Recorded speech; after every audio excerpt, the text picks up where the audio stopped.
17 Agustus tinggal sebentar lagi. Tapi bukan semangat kemerdekaan yang jadi pembicaraan. Justru, sebuah bendera fiksi. Kenapa negara sebesar ini bisa takut pada topi jerami? Bendera ini bukan simbol negara, bukan juga senjata. Tapi ia cukup kuat untuk membuat negara berpikir melarangnya. Kenapa? Karena diam-diam, rakyat mulai bicara dengan cara yang tak biasa. Kami tidak berteriak, kami tidak turun ke jalan. Kami hanya mengibarkan simbol fiksi, dan itu saja, katanya, terlalu berani. Yang bikin panik tahun ini bukan demo, tapi bendera One Piece. Lucu? Tidak juga. Ini soal siapa yang boleh bersuara dan siapa yang tidak. Kebenaran bukan milik penguasa, tapi milik siapapun yang berani bertanya. Kami tak punya pangkat, tapi punya suara. Dan inilah reaksi Hari kemerdekaan biasanya dirayakan dengan gegap gempita. Dengan kibaran bendera, sorak-sorai, dan rasa bangga menjadi bangsa yang merdeka. Namun tahun ini ada yang berbeda. Sebuah simbol, bendera dari dunia fiksi, dari cerita bajak laut yang menginspirasi jutaan anak muda, dianggap berbahaya. Bendera Straw Hat Pirates dari One Piece bukan lagi sekadar lambang fandom, tapi telah dibaca sebagai bentuk perlawanan. Sebagai simbol yang katanya melanggar norma dan bisa memicu keresahan. Padahal, yang mengibarkannya bukan penjahat, bukan pengacau, hanya rakyat biasa yang mencoba bicara dengan cara yang mereka pahami. Kita mulai bertanya, mengapa negara gentar pada kain dengan lambang tengkorak? Apakah kita lebih takut pada imajinasi anak muda daripada kenyataan yang menindas mereka setiap hari? Jika simbol fiksi bisa mengguncang, mungkin bukan karena kekuatannya, tetapi karena ketakutan yang belum pernah disampaikan. Kemerdekaan bukan hanya tentang upacara dan seragam, tapi juga tentang ruang untuk berbeda, tentang hak untuk menyuarakan isi hati bahkan melalui simbol-simbol yang lahir dari budaya populer. Dan jika hari kemerdekaan kini mulai disaring, dikurasi dan dibatasi, maka barangkali yang kita sedang rayakan bukan kemerdekaan, tapi kewaspadaan negara terhadap suara rakyatnya sendiri. Simbol bukan sekadar gambar. Ia adalah bahasa.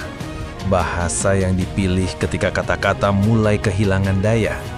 Dan dalam banyak kasus, simbol muncul justru ketika suara tidak lagi didengar. Anak-anak muda tak melempar batu. Mereka tidak turun ke jalan berteriak-teriak menuntut. Mereka hanya mengibarkan bendera fiksi dengan wajah tersenyum dan topi jerami. Tapi justru itu yang membuat resah. Karena ketika simbol seperti itu menjadi viral, itu pertanda bahwa generasi ini sudah tidak lagi percaya pada bentuk protes konvensional. Mereka bicara lewat meme, lewat animasi, lewat tokoh rekaan yang jujur, sementara tokoh nyata terlalu sering berkhianat.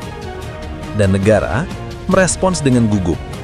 Bukan dengan dialog, bukan dengan pemahaman, tapi dengan wacana pelarangan. Sebagian mungkin berkata, ini hanya untuk menjaga ketertiban, atau ini demi menghormati simbol negara. Tapi, apakah ketertiban hanya bisa dijaga dengan membungkam? Apakah rasa hormat pada merah putih harus dibangun di atas rasa takut pada ekspresi rakyat? Simbol Straw Hat bukan tandingan merah putih. Ia bukan pengganti. Ia adalah pengingat bahwa di tengah perayaan kemerdekaan masih ada yang merasa belum merdeka. Belum merdeka dari harga yang terus naik.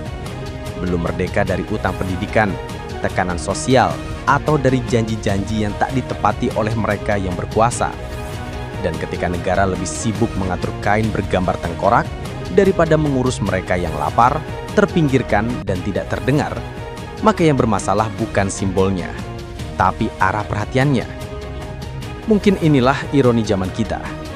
Ketika yang paling ditakuti bukan rakyat marah, tapi rakyat yang diam namun tetap berbahasa. Bukan dengan teriakan, tapi dengan sebuah bendera fiksi yang ternyata mampu menyampaikan kegelisahan lebih dalam dari pidato kenegaraan manapun. Kemerdekaan sejatinya bukan sekadar peristiwa sejarah. Ia adalah janji yang harus ditepati setiap hari. Bukan hanya oleh rakyat, tapi juga oleh negara.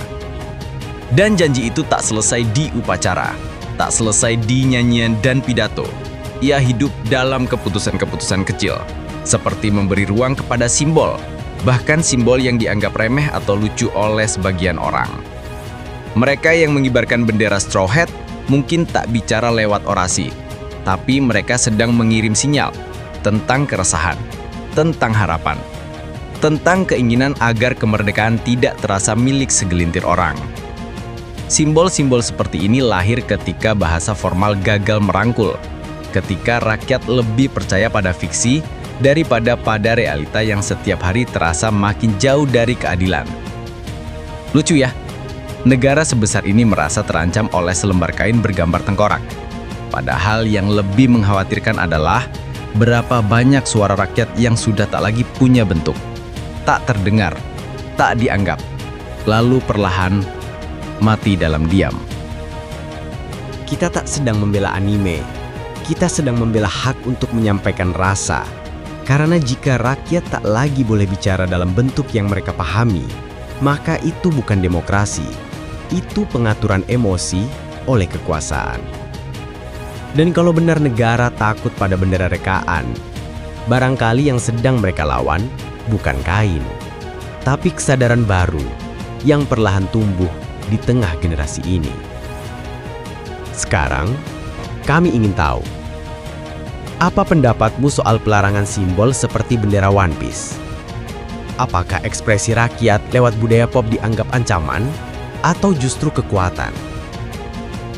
Tulis di komentar.